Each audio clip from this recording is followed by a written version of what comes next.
BEd second year important question है। जानना क्या है। जानने के विभिन्न तरीकों का वर्णन करें। नॉलेज एंड करिकुलम पेपर 8 का ये इम्पोर्टेंट क्वेश्चन है, यूनिट 1 का। जानना, नॉलेज, जानना क्या है, जानने के विभिन्न तरीकों का वर्णन करें। प्रस्तावना। वर्तमान समय की शिक्षा प्रणाली बाल केंद्रित शिक्षा प्रणाली है, अतः बच्चे में ज्ञान को ग्रहण करने के साथ साथ साथ उस ज्ञान की प्राप्ति लचीला ढंग से प्रदर्शन करनी भी है। जानना को हम निम्नलिखित नामों से भी जानते हैं, जैसे बोध या अवलोकन या समझ, अंडरस्टैंडिंग जिसको बोलते हैं। जानना एक तरह का मानसिक प्रक्रिया है। इसमें चिंतन करने की योग्यता के साथ साथ प्राप्त ज्ञान को भी ज्ञान के प्रति लचीले ढंग से प्रदर्शन करना है। जैसे मोहन ने न्यूटन की गति के 3 नियमों के बारे में विस्तार पूर्वक अध्ययन करते हैं। पहले वो बुक से पढ़ते हैं कि न्यूटन के 3 नियम होते हैं, और अब उनके बारे में पूछा जाए तो उस समय छात्र उसके बारे में पूर्ण जानकारी दे देता है। तो ये कहा जा सकता है कि छात्रों को न्यूटन की गति के नियम के बारे में ज्ञान है। पहले वो बुक से पढ़ा, बुक से पढ़ने का तो क्या किया, चिंतन किया कि अच्छा first law, second law, third law होता है। फिर उसको टीचर ने क्या किया, खड़ा करके क्लास में पूछा तो उन्होंने सारा लॉ बता दिया। तुम क्या बोलेंगे इसको कि उस बच्चे के पास क्या है, न्यूटन के गति के नियम के बारे में ज्ञान प्राप्त हो गया। परंतु यदि ये पूछे जाए कि न्यूटन के प्रथम और अंतिम नियम में क्या संबंध है या नहीं है, यदि छात्र इन प्रश्नों का उत्तर सरलता से के साथ उदाहरण के दे पाता है तो कहा जाएगा कि छात्र का समझ विकसित हो रही है।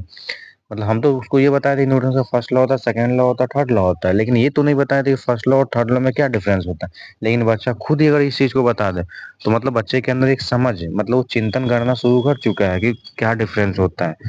यही बोलना चाहे, अर्थात जानना ज्ञान से तुलनात्मक रूप से अधिक जटिल है।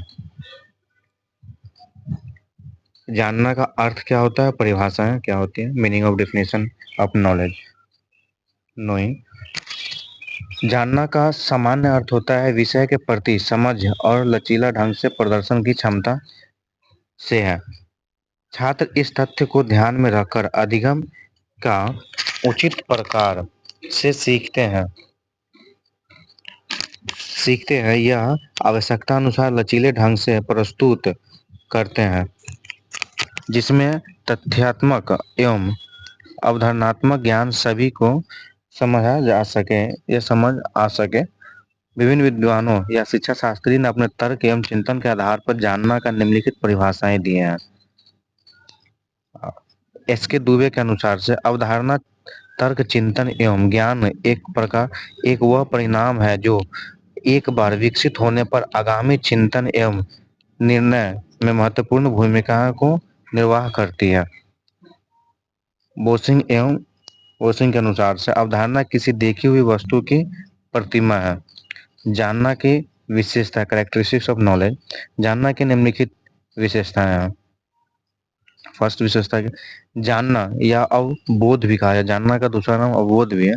जानना ज्ञान के विभिन्न अवयवों में अंतर संबंध स्थापित करता है।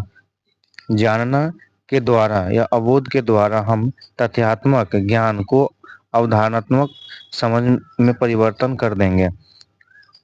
लोगों में व्यवहार एवं इच्छाओं को जानने की योग्यता जानना या अवबोध है। किसी विषय या स्थिति को जानना या योग्यता के आधार पर मापन करने में ज्ञान महत्वपूर्ण भूमिकाएं निभाता है। किसी चीज के बारे में अगर आप कंपेयर करते हैं तो सबसे पहले आपको पास नॉलेज तो होना चाहिए ना, कि कंपेयर कैसे, जानकारी उसके बारे में तो होना चाहिए, तब तो कंपेयर कर पाएंगे ना।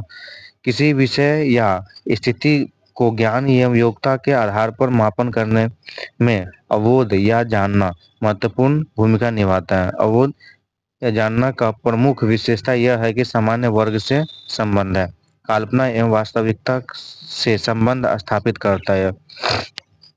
परिवर्तन की स्थिति समझ या अवलोकन के द्वारा ही ला सकते हैं। जानना या जानने के विभिन्न तरीके निम्नलिखित हैं। पहला, भाषा। किसी भी चीज के बारे में जानना या बोध, अंडरस्टैंडिंग के लिए उन चीज या वस्तु की भाषा सरल एवं परिवेश के अनुरूप होनी चाहिए। तब हम किसी चीज का जानना स्थापित कर सकते हैं या बोध स्थापित कर सकते हैं फर्स्ट। सेकंड है अनुभूति।